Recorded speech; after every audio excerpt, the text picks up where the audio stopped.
camino medio de la compasión.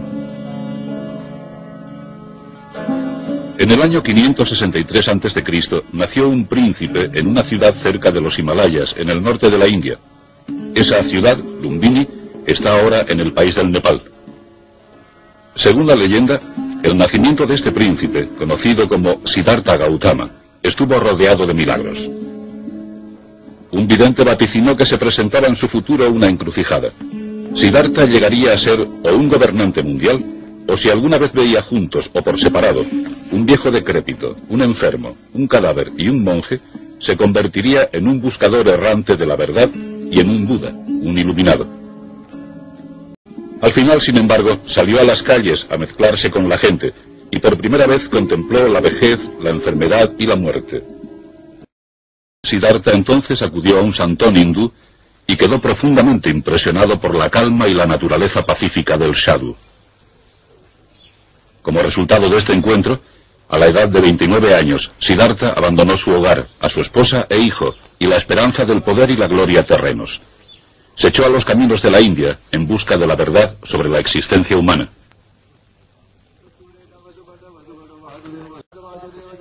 Mientras vagaba vestido de harapos y sin dinero, Siddhartha se encontró con más santones hindúes o sadhus que le impresionaron profundamente con sus vidas sencillas de oración y meditación. Mientras se hallaba meditando, Siddhartha tuvo una visión.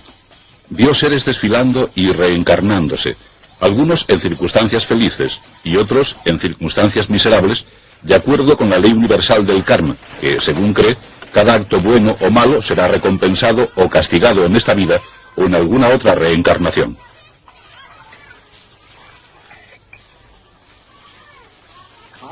El karma es energía. La ley de la conservación de la energía. La conservación de la energía significa que no se perderá ninguna energía, así que ningún karma se borrará. Ningún karma desaparecerá. Lo que digo ahora queda registrado para siempre. Lo que pienso ahora queda grabado eternamente. Lo que hago ahora quedará consignado para siempre. Esto determina nuestro mañana, así como el próximo año y la próxima vida. Al crecer como hindú, Siddhartha aceptó la doctrina de la reencarnación. Vio este ciclo de renacimiento como una fuente de sufrimiento humano. Vio que todo es sufrimiento. El nacimiento es sufrimiento, la muerte es sufrimiento, la vida misma es sufrimiento. El final de este sufrimiento, pues, era el nirvana, es decir, escapar del renacimiento. Desde luego, el nirvana no se podía alcanzar en este mundo, pero logrando un estado de bienaventuranza, el gozo de no preocuparse más por el propio yo, una persona podía escapar al dolor de la vida.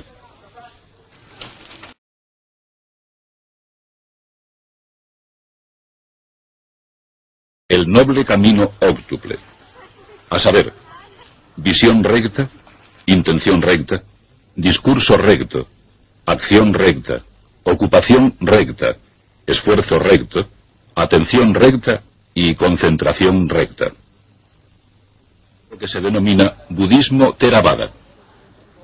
El camino de los ancianos es una forma ortodoxa de budismo que afirma preservar la interpretación original de las enseñanzas de Buda, tal como las enseñaron los monjes más antiguos de la Sangha, la orden monástica fundada por Buda.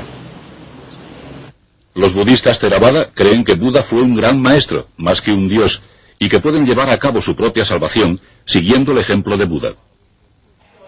A cambio de sostener a la comunidad religiosa, la gente recibe educación religiosa y ejemplos de recta conducta de los monjes. Siguiendo estos ejemplos, la gente lleva una vida de gran sencillez, serenidad y dignidad, y logra la felicidad por medio de la bondad y la amabilidad hacia los demás, característica de los budistas en todas partes. Otra gran rama del budismo, conocida como Mahayana, o Gran Vehículo, es practicada en el Japón, Corea, China, Mongolia, el Tíbet y el Nepal. Se la llama el Gran Vehículo porque incorpora una gama mucho más amplia de principios y enseñanzas que el budismo Theravada.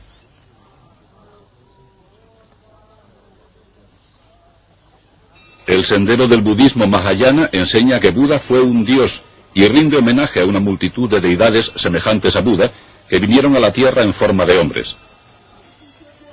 A diferencia de los budistas Theravada, los Mahayana creen que pueden salvarse por su fe en estos dioses.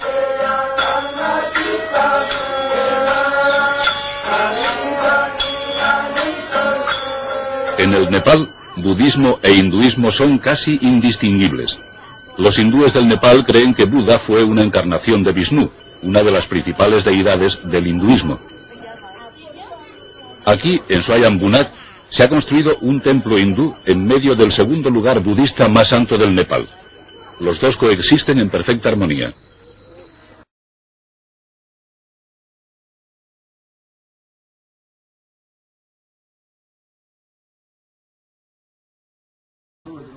La religión predominante en la India en esa época era el hinduismo, una religión que adoraba a muchos dioses y creía que llevar una vida de austeridad extrema era el camino para alcanzar mérito espiritual. Hinduismo, un camino antiguo en el mundo moderno.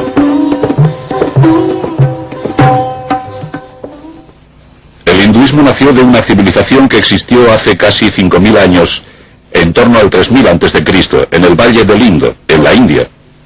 Los primitivos pobladores tenían la piel oscura y eran conocidos como los drávidas. Adoraban a la diosa madre y al toro, y creían que los dioses vivían en las montañas, las corrientes y otros lugares de la naturaleza. Los arios trajeron el sánscrito, el caballo, el carro de guerra y una religión conocida como brahmanismo o vedismo, que como otras muchas religiones de la época suponía el sacrificio de animales. Lo poco que sabemos del periodo védico procede del Rig Veda, una colección de himnos y poesía sánscrita compuesta entre el 1500 y el 450 a.C. Con el tiempo, la religión de los drávidas y la de los arios se fusionaron en la forma más antigua de hinduismo. Los dioses del hinduismo se cuentan por millones, reflejando la infinita complejidad de la vida. Pero este inmenso panteón es considerado solo como las partes que componen al único ser divino, conocido actualmente como Brahma. Todas las otras deidades representan simplemente aspectos de Brahma. Los hindúes creen que la esencia más profunda del alma humana, el verdadero yo, es idéntica al inmortal Brahma. Así, todo en el universo infinito está encarnado en una vida humana individual.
Tal como lo conocemos hoy, se desarrolló entre el 600 a.C. y el 300 después de Cristo. Las primeras deidades en aparecer fueron Shiva, representada aquí, y Vishnu, que nacieron de primitivas deidades védicas de la naturaleza. Poco a poco, el sacrificio público empezó a ser sustituido por el ritual privado, denominado puja.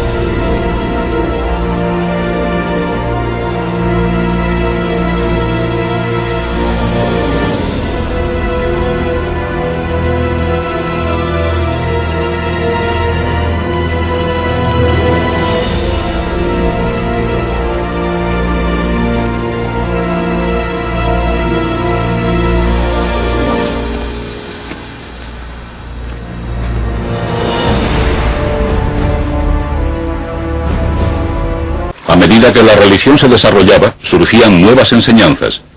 Una de las más importantes fue la de la transmigración de las almas, la creencia de que todas las cosas deben nacer una y otra vez.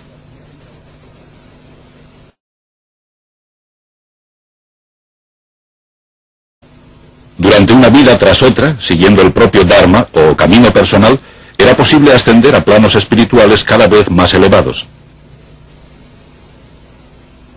Después de muchos nacimientos, se podía alcanzar finalmente la liberación del dolor de la existencia terrena.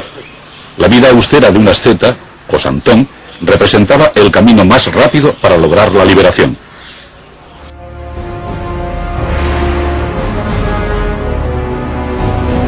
Después de muchos nacimientos, se podía alcanzar finalmente la liberación del dolor de la existencia terrena.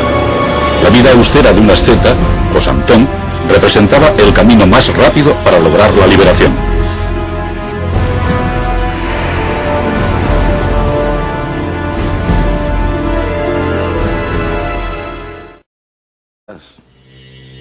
De acuerdo con el Guru Gita, uno de los documentos más importantes del hinduismo, el discípulo no solo debe adorar y alabar al gurú como un dios, sino someterse a él con todas sus pertenencias. Muchos de los gurúes que conozco en Occidente son muy ricos.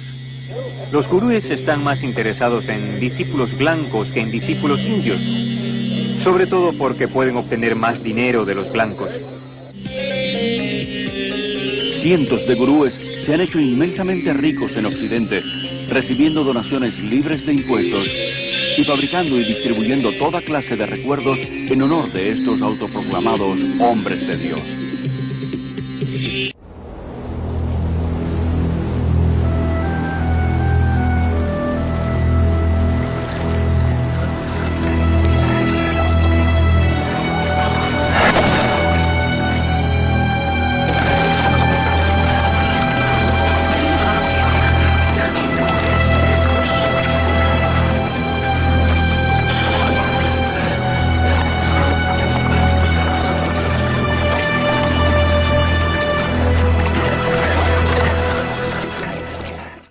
Maharishi, gurú de MT, dijo que una persona hambrienta puede convertirse en una persona hambrienta feliz si practica la meditación.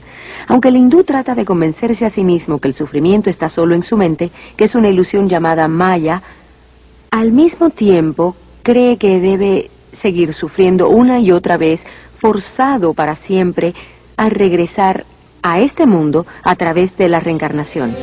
No hay escapatoria de esta interminable rueda de samsara, vida y muerte, porque en el hinduismo, a diferencia del cristianismo, no hay perdón, puesto que no hay pecado. Por lo tanto, tristemente, tampoco hay esperanza. Todos los gurúes que conozco en el mundo occidental enseñan la reencarnación, una doctrina básica del hinduismo.